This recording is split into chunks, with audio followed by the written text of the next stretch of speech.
The secrets of the Great Pyramid. This is the Great Pyramid of Giza. For over 4,600 years, it has endured in the Egyptian desert. Look at that, man. For most of human civilization, it was the tallest building in the world. It was Chat, who built do you to think last built the for eternity pyramids? because it was meant to house a god. Wait, what? It was built to last for eternity because it was meant to house a god.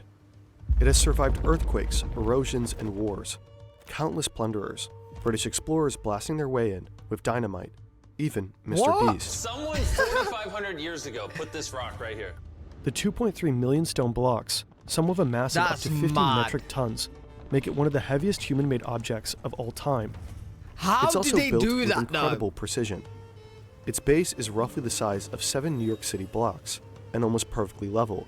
Never Alright, chat, do you know what's actually crazy, bro? Like, the thing with the pyramids, yeah? Is like, there's too many weird things of how it's been built and the way it's been built for it to be, like, just a coincidence. You know what I'm saying? Like, there's something fishy going on. Something fishy's going on, man. I'm telling you. Because, like, isn't it aligned with the stars, but they wouldn't know how the stars were aligned back then? And then, like, some other... I know, there's so much to it. never deviating more than an inch. Like, where they got the four bricks sides from, are how big aligned the to bricks cardinal are. directions with near perfect accuracy, thousands of years before the compass was even invented. To this day, no one has found out how exactly it was built. To really understand the Great Pyramid, we modeled the whole thing, and we will tackle 3 fascinating theories of its construction. This is the insane engineering of the pyramids. I don't think the bricks came from Home Depot. This is Khufu, a Hi, pharaoh Khufu. of ancient Egypt. He's king of the wealthiest nation on the planet, and he's a god. He's going to live forever, and he needs somewhere to live out his immortality. Wait, if he's living for... Where is he now, then? Where is he now? Spoiler alert, I don't think he lived forever. Unless he went somewhere else. Where is he? A home that will last. Where's It he will gone? need to be incredibly secure to house all of his riches, and it should also look amazing. His father Sneferu, also a god, is buried here. He's the pharaoh who taught Egypt how to build its pyramids, but the lines on his aren't quite perfect. Something went wrong. What? Khufu can do better. He can bring even more glory to Egypt. The nation is still mourning Sneferu's death. Khufu wants to lift the people up by drawing them into the most incredible project humanity has ever attempted. And then surely they'll love him, and later remember him. More than his dad. A project as grand and ambitious. Wait. Why is this... What do you mean this pyramid's wonky? Why is the pyramid wonky? As the Great Pyramid can only be pulled off by a very wealthy and very organized nation. The nation of Egypt is just that, thanks in large part to the Nile. Every year, the Nile overflows and fertilizes the land with rich topsoil. This gives ancient Egypt the ability to grow excess crops to keep its production well fed, and to sustain a standing army. The army regularly goes out and terrorizes Egypt's neighbors, plundering their wealth to bring home for the pharaoh. So they're robbing him. So Khufu has all the money he needs to build something very, very extra. But money isn't everything. Khufu also needs the smartest architect to design a building that will set him up for eternity. There's only one man for the job, Khufu's half-brother, Hemiunu. He was born for the role, a once-in-a-generation genius. The design for his pyramid won't just follow in his father's footsteps, it will surpass it in every way. He envisions a pyramid far grander, more complex, and more secure than anything built before. That's A mad. true quantum leap in architectural mastery. How big that is. Linda, appreciate the prime, Linda. Hemiunu plans to build a pyramid primarily out of solid stone. Inside will be 3 burial chambers, with a passageway leading to each. The first is built underground, in case Khufu with a passageway leading to each. Wait. Inside the pyramid? Nah, surely there's gotta be like more rooms than that, right? Surely all this empty space isn't just brick. Is it? The first is built underground, in case Khufu dies early into the Yeah. pyramid's construction. The second will be hidden behind a false wall, so nobody can plunder the riches inside. Leading up to the third and highest burial chamber is a majestic corridor with stunningly high corbelled ceilings, the Grand Gallery. They haven't found them or can't get in them. How can they not get in them though? Wait, how is... What, so you're telling me like still today all the pyramids are like still unexplored? How? Surely... Mate, we've known about them for ages. Surely like we mapped them all out. The king's chamber will be breathtaking, a chance for Hemiunu to flex. It'll be huge for ancient Egyptian standards. It will be built entirely from pink You don't want to granite be monoliths, cursed? quarried far away from Aswan, fitted together so precisely that you couldn't slip a razor blade in between them. Inside a granite sarcophagus, Khufu will finally be laid to rest. Once complete from the inside, the pyramid will be encased in perfectly smooth white limestone. It will dazzle in the sunlight and gleam in the moonlight. Finally, a golden capstone, the pyramidion, will be placed on top. Once all is put in place, Khufu will be ready for eternity. Building a pyramid might take an empire, but to build your dream business, you only need Shopify. What, is Shopify gonna help me build a pyramid? Oh wait, so that's why they build the pyramids then, because they pretty much think that like if they build themselves a pyramid, they're protected and they're gonna live forever. Doesn't have time to waste.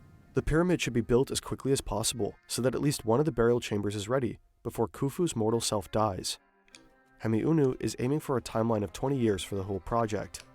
He calculates that the Great Pyramid will require up to 25,000 builders, a significant portion of ancient Egypt's population of about 1 million. So a great recruitment drive begins. But how exactly did they do it? Well, nobody knows. The debate's been raging for hundreds of years. 20 years. And researchers is are constantly uncovering new archaeological evidence and bizarre engineering quirks that give birth to new theories. Sometimes with cutting-edge tech, sometimes by sheer dumb luck. There are theories supported by scientific research, which we will cover, and there's tons of dubious theories that rely on wild speculation. Is it which aliens, we'll aliens, We've broken down 3 aliens? scientific theories about what the Egyptian secret could be, in order of easy, medium, and hard.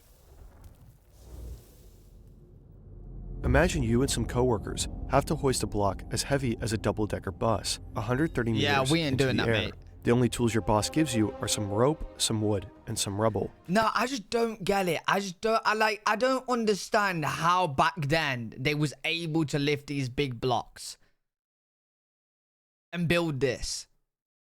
Like, I don't get it, bro. How is that even possible? If you've got something heavy, you've got to move somewhere high. The simplest, most straightforward way is to just drag it up a ramp. You tie it with some rope, get help from as many people as can fit on the ramp, and heave it up together. As the pyramid grows, the ramp would be raised and extended to accommodate the increasing height. Easy. No crazy advanced machinery necessary. Okay. Most Egyptologists have traditionally supported the external ramp theory. It continues to be the go-to explanation for how the builders pulled it off. Yeah, but yo, even building that ramp's crazy. That would be a big ramp and it will have to hold heavy weight. And there's loads of archaeological evidence that confirms ancient Egyptians used big ramps for construction all the time. But there's no consensus on the size, shape, and incline of such a ramp. That's because after a certain height, the external ramp theory starts to fall apart. To move a 2-ton block up a slope, you need a team of about 12 workers. And as the pyramid starts to grow, your ramp either needs to become steeper or longer to reach the top. Oh yeah, Jesus. You're going to want that incline to be as gentle as possible. Otherwise, the job is too intense, and workers will start dropping like flies. Imagine. The remains of the workers suggest most were in decent but not spectacular health. These were everyday people, not super elite athletes. Many died before 40 due to the incredibly hard work. Engineers calculate that 8% is the steepest incline for average workers to complete their task. In consequence, the ramp has to become longer. To build a ramp to the full 147-meter height of the pyramid at a gentle enough incline, this ramp would need to be very, very long. Yo, like what's the ramp more made of than from? a kilometer. Yo, like building a ramp like that big is actually nuts though. That would take forever. Require a few million tons of material, up to 3 times as much volume as the entire pyramid. Remains of such an enormous ramp haven't been found, and it would take thousands of workers decades just to build it. Decades Khufu doesn't have to spare. There is a way to keep the ramp shorter. You could build a corkscrew ramp that spirals around the sides, like a road winding up a mountain. Every time the pyramid grows, the ramp grows with it, and eventually just becomes part of the pyramid itself. That would be a pretty ingenious way to save up on space and material, and it would explain why we haven't found any remains of a ramp. but it comes with a whole new set of problems. That's interesting. The pyramid's triangular faces need to be accurately maintained at precisely 51.9 degrees from the bottom to the top. Surveyors need to measure the edges constantly to ensure there's no deviation. If you're off by even a few centimeters at the bottom, the top could be off by several meters. Oh, then Since you the got a spiral ramp wonky blocks your sight, pyramid. it's almost impossible to ensure that all the lines of the pyramid are actually straight, which would leave you with a crooked pyramid at the end. And as we know, the Great Pyramid is in fact not crooked. This brings up... Wait, that's actually nuts, man. So the Great Pyramid is like perfectly smooth, perfectly like even, perfectly like it's just perfect. That's crazy. I don't get how. Yeah. Oh, no, Sacred. Of course we can make it today. Because we have massive cranes and big machines, and of course we can make it today. But 5,000 years ago, bro, when it didn't have any of that, is in fact not crooked. This brings us to theory number 2. it's mad. It's the late 90s. A French engineer, Henri Audin, is watching a documentary about the pyramids. You think they It made explains the pyramid cranes? construction with the external ramp theory, but Henri is skeptical. To his engineering mind, it just doesn't make sense. He calls up his architect's son, Jean-Pierre Audin, and asks his opinion. Jean-Pierre is intrigued. Without knowing much about ancient Egypt at all, or even visiting the pyramid, he starts puzzling over other ways the blocks could have been lifted. He labors over it obsessively for years, until he's finally ready to share it with Egyptologists. Maybe they had Most of them giants, ignore him. bro. He's an outsider, and it's a field notorious for gatekeeping. A French guy who knows nothing because there is no evidence. But his theory has since gained traction, because Audin has put himself into the shoes of Emeunu, thinking through every last detail. His theory could even explain how the heaviest granite beams might have been moved without needing to be hauled by 600 workers. Here's a concise version. Emeunu does use an external ramp for the first part of the pyramid, up to around 60 meters. But he doesn't just build a basic ramp made of rubble. No, his ramp is made of limestone. The limestone blocks that will later compose the upper layers of the pyramid. That would explain why we haven't found any remains of a ramp Oh, around so the you take them pyramid. off the ramp and put They're them on right the there in pyramid? front of us. The short external ramp is used to build the widest, lower levels of the pyramid. It's also used to haul the heavy granite beams that compose the king's chamber. But hundreds of workers hauling a 50-ton block in a small space is logistically challenging. So Audin believes Emeunu used the long 46-meter corridor, the Grand Gallery, as an ingenious counterweight system. It would have been built opposite the external ramp, and What? its size and slope would be leveraged with counterweights that would assist workers in getting the granite up to the king's chamber. The Grand Gallery is a weird space in the Great Pyramid. It has details that puzzled archaeologists for a long time, like why it's so tall, so narrow, and why it has stone benches running along the inside. Audin believes the Grand Gallery helps move impossibly heavy stones by functioning like a railroad track. The stone What? benches are actually the rails for carts on wooden rollers. Remember, no wheels. Essentially, a huge granite block at the bottom of the external ramp would be attached with a rope to a trolley car loaded up with heavy blocks at the top of the Grand Gallery. When the trolley cars rolled down the Grand Gallery, the heavy granite block would be pulled up the ramp.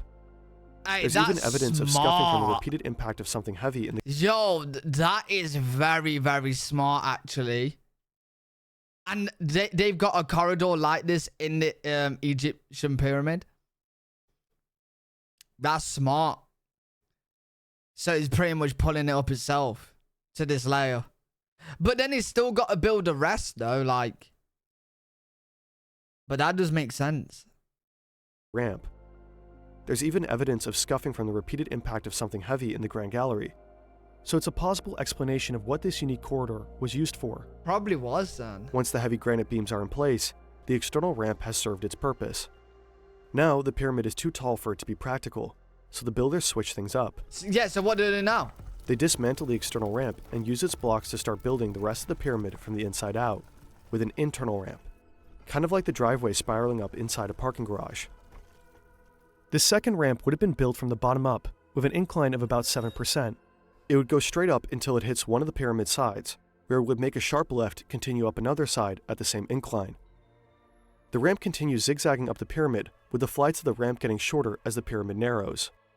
From the bottom to the top, the internal ramp is over 1 kilometer long. Moving heavy blocks up an incline is manageable, especially if you're using a sled over smooth limestone. But each time the ramp turns a corner, the workers have the enormously difficult task of pivoting the heavy stones.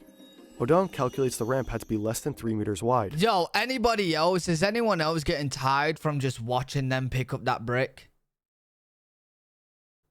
Like, yo, I'm watching them, and it's an animation of them picking up all these bricks, bro. Especially in this heat as well. It's making me tired. It's making me tired, man. And the workers would have Such needed hard somewhere to work. stand to turn the block. So he proposes that at the end of each flight of the ramp, there must have been a big space left open for the workers to turn the block, possibly with the help of wooden levers or cranes. The empty spaces would also be a nice place for the workers to catch their breath. And there's actually evidence of one of these spaces. There's a previously unexplained notch that corresponds to Odon's predictions for what the spaces would look like, about 83 meters up the pyramid. Odon's theories about the Grand Gallery and the internal ramp offer viable solutions to two of the pyramid's biggest mysteries: how 2-ton blocks were lifted so high, and how 50-ton beams were moved without the space for the hundreds of workers needed to haul them. But if he's right, the ramp's design would have been highly complex. Its path would have to be designed with great care to avoid intersecting with any passageways or chambers within the pyramid. Yeah, but surely, like, this is the ramp going all the way to the top, yeah? And how they got them up. Did they like break this or cover this up afterwards? Is that what they think's happened? Because this isn't in the pyramid now. So after they're done with it, they just covered it up behind them. Critics of his theory are either unconvinced that its construction is supported by archaeological evidence, or wave off the internal ramp as overcomplicated. Many suggest the external ramp theory is likelier because it's simpler, but ancient Egyptian workmanship exhibits extraordinarily high levels of precision in so many aspects. Why not also apply this ability to a highly sophisticated ramp design? And also, why not entertain an even more sophisticated theory for how they built the pyramids? Water elevator. In 2024, a flurry of newspaper articles announced that the mystery of the pyramids was finally solved, thanks to brand new archaeological evidence. As it turns out, the Nile might just be the key to the mystery of how the pyramids were built. Nowadays, the Giza Plateau lies in an arid strip of the Sahara Desert, kilometers away from the lush banks of the Nile. But during the time that the pyramids were built, the landscape may have looked very different. A 2024 study combined radar satellite imagery with deep soil coring techniques. This way it identified what appears to be a long-lost branch of the Nile flowing alongside the majority of the pyramids. The pyramid builders probably used this branch to move heavy stones straight to the pyramid base, instead of dragging them all the way from distant quarries. More than plausible that the builders used the Niles to transport the blocks horizontally. But what about vertically? How does Another the water peer-reviewed elevator study work? from 2024 offers a fascinating theory. It proposes a radical and controversial idea. The ancient Egyptians might have used hydraulic power to raise heavy stones. In other words, a water-powered elevator. The idea of such an elevator is not new, but for a long time, credentialed Egyptologists considered such theories fringe and unscientific, just speculations cooked up by pyramidians. Yo, They might sound cool, wait. but they were Would water even lift up that heavy? Like, actually, water lifts up boats. But like a square block like that, would it actually pick it up? Because a boat floats because of how big it is. But that's just dense. This is very dense. You would say, because surely this brick would not float in water.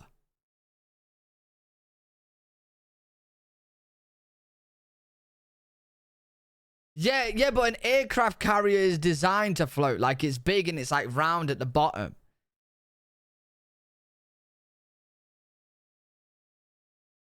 Size has nothing to do with it. Mate, I would think if I chucked this massive brick in the water, it would not float. You put on a base that would float. What? They might sound cool, but there was zero evidence to actually support them. Until, perhaps, now. The researchers, including hydrologists, mechanical engineers, and geographers, found evidence that the earliest Egyptian pyramid could have been built using a floating wooden elevator capable. Oh, yeah, I suppose, because, like, even though we don't float, but if we go on a floaty, like a float bed or something, an inflatable, then we do. Or you could put something heavy that won't float, like a TV. Oh, so it's like a TV wouldn't float, but if you pull it on a float bed. You know what I'm saying? I know humans can float if you know how to float, but if you just jump in the water, you don't float. Right? I know, bro, I know how to float, but not everyone knows how to float, man. You need to know how to float. But what I'm saying is, if you took a TV in the water, what you on about? Yes, you do. You jump in and float back up to the top. Alright, Ilan James, are you really gonna sit there and tell me every single person on this planet knows how to naturally float? Yeah? So why do so many people drown?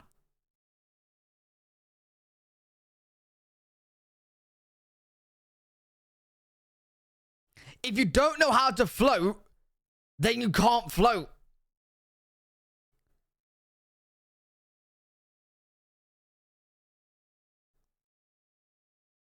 If you don't know how to float in the water, then you can't float. I know so many people that can't float. But anyways, it's like if you put a TV in the water, bro, and the TV will just drown, yeah? But if you put a TV on an inflatable, it would float. So it's just like that. If you have air in your lungs, you float. If you have no air in your lungs, then you don't float. Okay, you guys are so brain dead. It's actually ridiculous, mate. Yo, chat, is there anybody in chat, just to prove a point, is there anybody in chat that can't really swim well and you can't float in water? Like, you go into water and you don't know how to float? Is there anybody... Yeah, look in chat, right? I bet there's loads that don't know how to float. Idiots, man. Absolute idiots.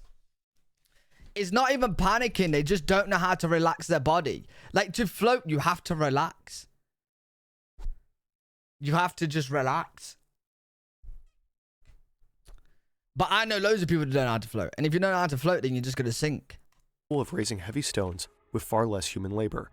The water elevator would have worked something like this. James, you're telling me how to float when I've literally told you I know how to float. Why are you telling me how to float? I can swim. I know how to float, buddy.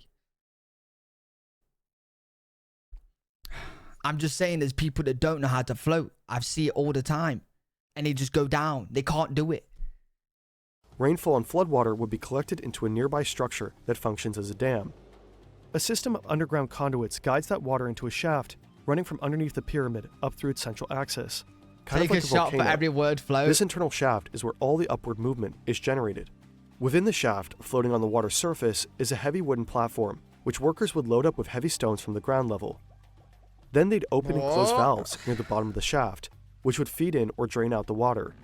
Manipulating the water levels in this way would raise and lower the wooden platform like an elevator. They could raise the platform to heights of at least 17 meters. Then workers would unload the stones and construct the pyramid from the inside out. Mad. The study's lead author claims his theories could also help explain why later ones aren't as large as the Great Pyramid. As the climate dried out of the region over time, builders couldn't have captured enough water for a hydraulic lift system. They'd have to rely on human strength to lift heavy stones. So does this theory hold water? Experts are mostly skeptical. Zahi Hawass, a leading figure in Egyptology, says the theory is completely wrong. The pyramid in the study is not only smaller than Khufu's Great Pyramid, but differs structurally and was built of far lighter stones. So if Khufu's pyramid were built with some kind of water elevator, it would have to be bigger and perhaps more complex. Right. So far, no comparable shaft is known to exist in the Great Pyramid. Unless they got rid of it afterwards. Ramps, however, are found all over archaeological excavations of ancient Egypt. So the most common theories continue to put forward some sort of ramp as the dominant construction model. There are other potentially viable scientific theories that try to solve pieces of this puzzle. One expert we spoke with suggests multiple smaller ramps from all sides to cut down on construction time. But to this day, there is still no generally accepted theory for how they did it.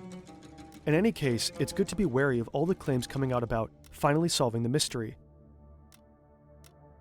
Everyone wants to be the one to definitively figure it out. The Great Pyramid is the last of the 7 wonders of the world we have left.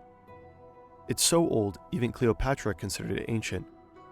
But even though they've been around thousands of years, it's actually very strange we haven't found any blueprints for the pyramids. The ancient Egyptians were Wait, chat, what's the other 7 wonders that's not around no more? He said this is the only one we have left. What is it? The ancient wonders? obsessive documenters. I swear there's loads of We have their wonders. tax records, their love poems, their receipts for donkey feed purchases from 4,000 years ago. But papyri... Oh, isn't one of them the ancient wonders, like the Roman library or something like that got burnt down? with plans for the pyramids have never been found. Whether the plans were lost, hidden, or intentionally destroyed, we don't know.